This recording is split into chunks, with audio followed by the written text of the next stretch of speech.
देश की जनसंख्या इतनी ज्यादा है, ये तथ्य तो किसी से छिपा नहीं है। तो फिर सरकार टीकाकरण का अंदाजा लगाने में फेल कैसे हो गई? ये हालात अभी भी सुधरते हुए नहीं दिख रहे हैं। जब भारत कोरोना का टीका बनाने वाली दूसरी कंपनियों से वैक्सीन देने की गुहार लगा रहा है, लेकिन इन कंपनियों के पास पहले ही बहुत एडवांस ऑर्डर्स की बुकिंग है, तो ये असमर्थता जता रही हैं भारत को वैक्सीन देने में।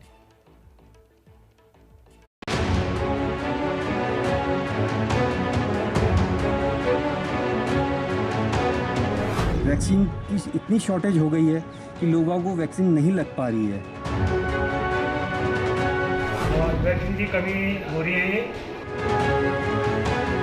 पिछले 4 दिन से जो वैक्सीनेशन है उसका रजिस्ट्रेशन नहीं हो पा रहा है और वैक्सीन पूरे तरीके से गायब है। आज लगना था, फिर आज सुनाई दे रहा कि और 84 दिन के बाद लगेगा। पूरे देश में कोरोना का जब ऐसा कहर मचा हो तो वैक्सीन ही एकमात्र सहारा बचती है। लेकिन जब टीका भी न मिले तो लोग क्या करें? सवाल यह है कि क्या सरकार की अदूरदर्शिता से वैक्सीन की कमी हुई? सरकार को वैक्सीन की कमी का अंदेशा नहीं था? क्या लापरवाही की वजह से वैक्सीन नहीं मिल पा रही?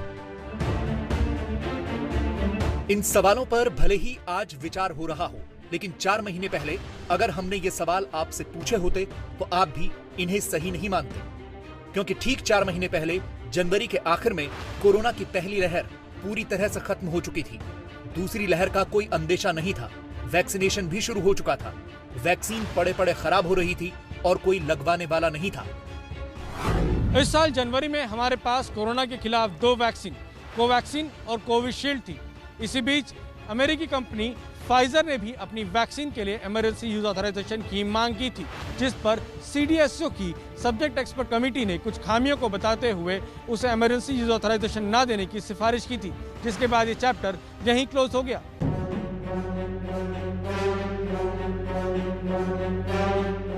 इसके बाद आई कोरोना की दूसरी लहर। बिना इलाज के लोग मरने लगे, लाखों की संख्या में लोग बीमार पड़ने लगे और तब सरकार को समझ में आया कि वैक्सीन एक हद तक इसे रोक सकती है।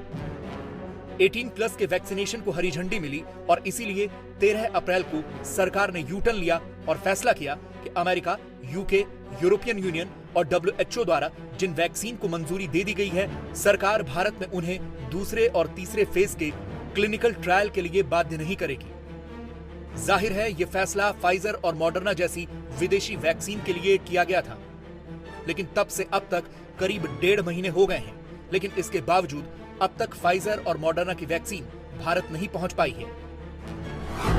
3 फरवरी से 24 मई के बीच भारत में 1,49,017 लोगों की मौत कोरोना से हुई है।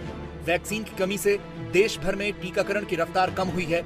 कई जगहों पर तो टीकाकरण रोकना भी पड़ा है। लेकिन ऐसा लगता नहीं कि आने वाले वक्त में भी मॉडर्ना और फाइजर की तरफ से भारत को जल्द वैक्सीन मिलने वाली है, क्योंकि बहुत से दूसरे देश वैक्सीन वाली इस लाइन में भारत से आगे खड़े हैं। मॉडर्ना और फाइजर के पास 2023 तक के ऑर्डर की एडवांस बुकिंग है। दुनिया के कई देशों ने दोनों कंपनियों को वैक्सीन का एडवांस ऑर्डर दिया हुआ है। Both Pfizer and Moderna, most of the time their orders books is already full. So it is depending on their surplus how much they can provide to India.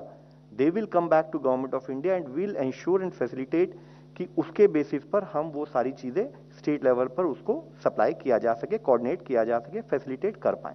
ये हालात तब हैं जबकि विदेश मंत्री डॉक्टर एस जयशंकर अमेरिका पहुंचे हैं, जहां वो अमेरिका में बाइडेन प्रशासन के आला अधिकारियों के साथ साथ अमेरिकी वैक्सीन निर्माता कंपनियों के प्रतिनिधियों से भी मुलाकात करेंगे। कोशिश होगी कि भारत की वैक्सीन किल्लत को जल्द से जल्द दूर किया जा सके।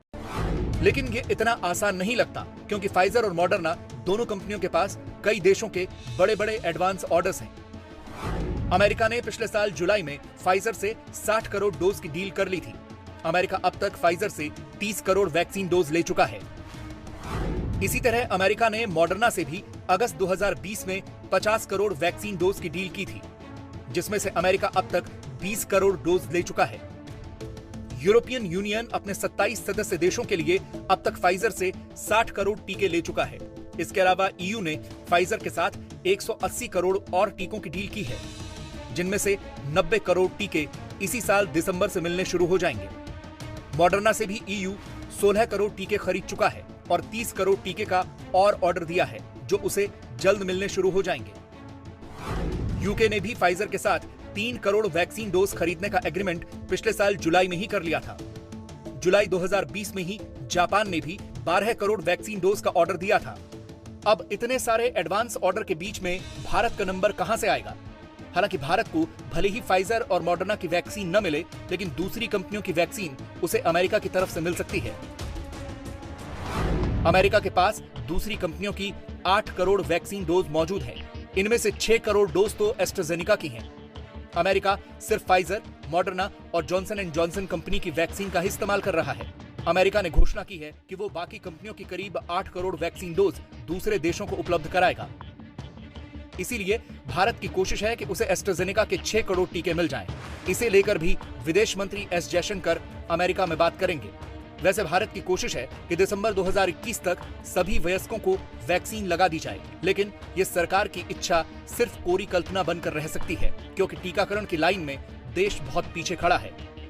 भारत में 94 करोड़ वयस्क आबादी है, जिन्हें 188 करोड़ वैक्सीन डोज लगाने की जरूरत होगी।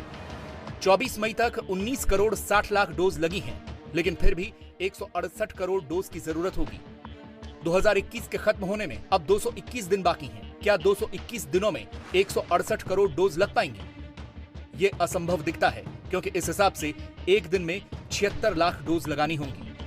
वैक्सीनेशन सेंटर पर वैक्सीन ही नहीं है, ये हाल पूरे देश का है।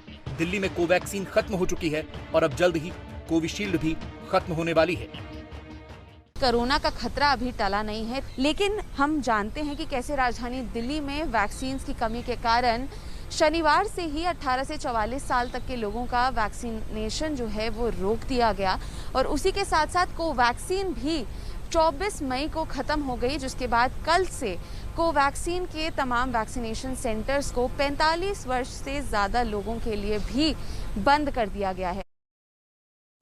वैक्सीनेशन इसलिए भी जरूरी है क्योंकि कोरोना देश में कहर मचा रहा है।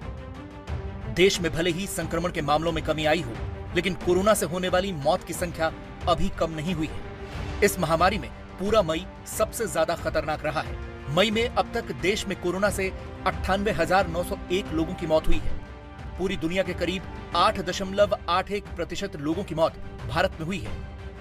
पहली लहर में एक दिन में सबसे ज्यादा 1290 लोगों की मौत 16 सितंबर 2020 को हुई थी। इसके बाद रोजाना मौत के आंकड़े 400 तक आने में 83 दिन लगे। इस हिसाब से अगस्त के दूसरे हफ्ते तक भारत में रोजाना होने वाली मौत की संख्या 1000 के नीचे आने की संभावना है। लेकिन इसके लिए टीकाकरण पर जोर देना होगा और उसके लिए वैक्सीन की उपलब्धता जरूरी होगी।